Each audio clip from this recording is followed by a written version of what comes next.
नमस्कार. आपण पाहत आहात कलमवीर मराठी लाईव्ह. भोकरदन शहरातील छत्रपती शिवाजी महाराज चौक पुन्हा एकदा भीषण ट्रॅफिक जामने ठप्प झाल्याचे चित्र पाहायला मिळत आहे.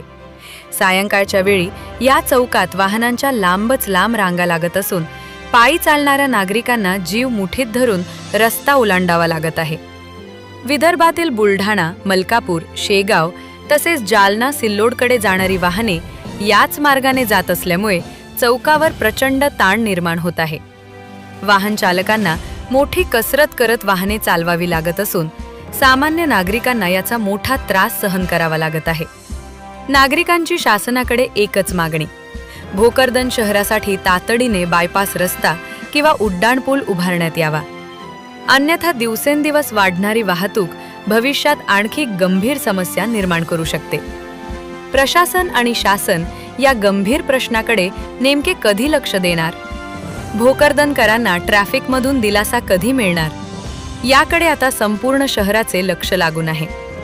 गजेंद्र लोखंडे, तालुका प्रतिनिधी, भोकरदन, कलमवीर मराठी लाईव्ह.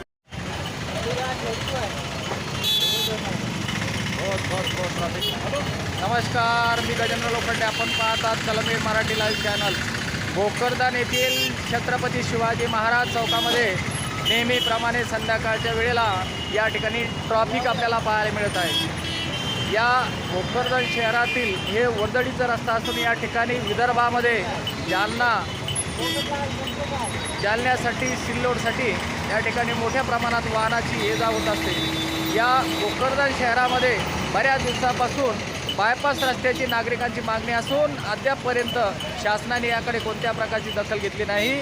त्यामुळे या ठिकाणी नेहमीप्रमाणे छत्रपती शिवाजी महाराज चौकामध्ये आपल्याला या ट्रॅफिक जाम झाल्याचे आपण पाहतात. आज नव्हे तर रोजचा हा या ट्रॅफिक जामचा या ठिकाणी प्रश्न उपस्थित होत आहे. शासन या ट्रॅफिक जामला बघून पर्यायी मार्ग म्हणून या ठिकाणी बायपास रस्ता या ठिकाणी देईल का, याकडं सामान्य नागरिकांचं आता सध्या लक्ष लागल्याचं आपल्याला पाहायला मिळत आहे.